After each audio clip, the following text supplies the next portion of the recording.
vitu vinavyokatazwa ama vinavyochukiza katika kukisirisha kuuliza maswali yani kuna maswali mtu anauliza kutaka kujua, lakini kuna maswali mengine yanaulizwa yanaitwa yani unauliza kwa ajili ya kuuliza, yani question for the sake of question, yani mtu anauliza swali kwa ajili ya swali. Kwa hivyo hapa kuna tofauti, yani wala isimaanishe hapa ama isifahamike kwamba katika Uislamu watu wasiulize wakiwa wanataka kujua jambo. Hapana, iko kuuliza kwa ajili ya kutaka kujua, lakini kuna ile kuuliza nyingine ambayo haina lengo la kutaka kujua. Kwa hivyo pia na sisi tofautishe, kwa sababu hata katika Qur'ani yapo maswali mengi sana watu walikuwa wanauliza, na Allah subhanahu wa ta'ala aliyapokea maswali kama yale kupitia kwa Mtume sallallahu alaihi wasallam na majibu yakatoka, yani kumaanisha kwamba maswali ni kitu kizuri.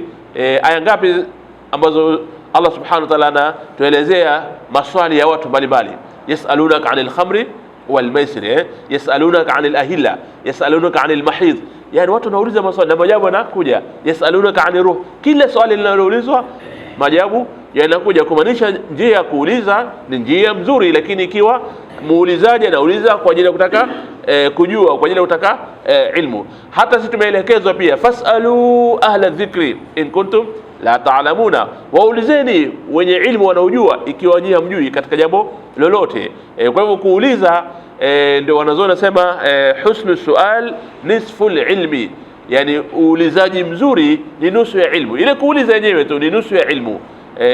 Na mtu ambaye haulizi kabisa, yani huyu ina maana hawezi kufahamu pengine ile ilmu inayotolewa. Ndio wanazuoni wengine wanatuambia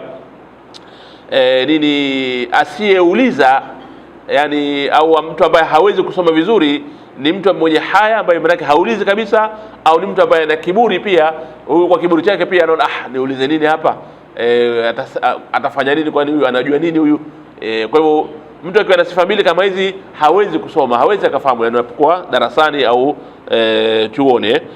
Kwa hivyo kuuliza ni jambo zuri. Masahaba walikuwa wakimuuliza Mtume sallallahu alaihi wasallam. Zipo hadithi nyingi sana zinazoonyesha kwamba masahaba walikuwa wanakuja kwa Mtume sallallahu alaihi wasallam wakimuuliza maswali mbalimbali, wanaume kwa wanawake. Wengine pengine walikuwa wanaona haya kuuliza maswali fulani, hawezi kumkabili moja kwa moja. Mfano kama Ali bin Abi Talib, siku moja kwa na swali yake, lakini hawezi kwenda kwa Mtume sallallahu moja kwa moja. Kwa hivyo mfuata rafiki yake fulani anaitwa Al-Miqdad ibn Aswad, akamwambia Miqdad, hebu nenda kwa Mtume sallallahu alaihi wasallam kaniulizie kadha, lakini usiambie kama swali hili limetoka kwangu mimi, fanya ni wewe ndio uliuliza, alafu kisha baadaye ukishapata jambo ndio uniambie. Akaenda kauliza, na yeye alitaja sana Ali bin Abi Talib sababu kwa nini hawezi kwenda kumkabili moja kwa moja. Kama swali lenyewe kwa kidogo swali la mambo ya ndani na kwa nafasi yake vile ameoa binti ya Mtume sallallahu alaihi wasallam, kaona mtume mtu mwingine. Kwa hivyo masahaba walikuwa wanauliza maswali, na kuuliza ni sehemu kubwa sana ya kusoma, lakini pia kuuliza ni sehemu kubwa sana kujua kama huyo anayesoma amefahamu. Ndio maana katika masomo yote duniani mwisho wa kumaliza kusoma kuna nini? Kuna mtihani. Mtihani maana yake nini? Ni maswali yale. Mtu anaulizwa maswali, unauliza maswali mpaka mwisho unaangaliwa kujua kama kweli wewe ulifahamu kile ulichokisoma. Kwa hivyo maswali si kwamba ni jambo baya, ni jambo zuri, lakini ikiwa kwa lengo la kutaka kuongeza ilmu na maarifa na kujua. Ama maswali yale ya kwa ajili ya ubishi au swali kwa ajili ya swali, maswali kama haya ndio yanayokatazwa. Na hao Bani Israila walikuwa wanazo tabia kama hizi, yani walikuwa na tabia za kuuliza maswali si kwa lengo la kutaka kujua, maswali ya kutaka pengine kumchanganya mtu au kutaka tia mtu haraj, yani pengine kumkosoa mbele za watu ili apate kucheka, au kwa kumkejeli. Naam, jazakumullahu khairan. Au kwa njia yani kuuliza tu ile kufanya maskhara, yani unasema for the sake of questioning peke yake, hakuna lengo la swali kama ile. Sasa hapa Mtume sallallahu alaihi wasallam katika hadithi ama mlango alioweka al-Imam al-Bukhari kwamba inachukiza kumbe kuweka line ya maswali kama hayo ambayo hayana malengo, au mtu kujilazimisha kitu ambacho pengine hakimhusu. Kwa hivyo akatuletea hadithi anayoipokea Anas ibn Malik radhiallahu anhu, anasema qala Rasulullah sallallahu alaihi wasallam lan yabraha an-nasu yatasaaluna hatta yaqulu hadha Allahu khaliqu kulli shay'in faman khalaqa Allah. Yani anasema sallallahu alaihi wasallam, watakuwepo watu ambao watakuwa wanauliza maswali kama haya, maswali yasiokuwa na malengo ya kutaka kujua. Kwa hivyo katika kuuliza maswali wanaingia katika hii milango ambayo ni milango mikubwa sana, milango ya tauhid, milango ya Allah subhanahu wa ta'ala na muumbaji.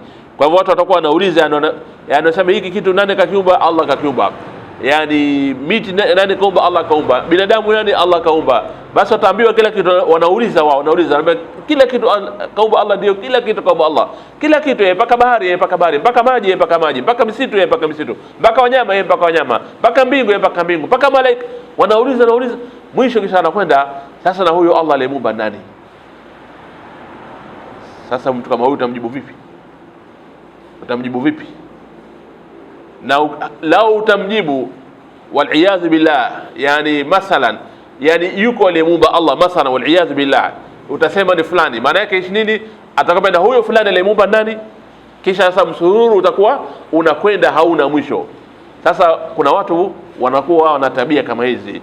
Maswali haya huwa hayana malengo. Haya ndio maswali yanayochukiza, yanayokatazwa, na haifai mtu kuingia katika masala ama maswali kama haya.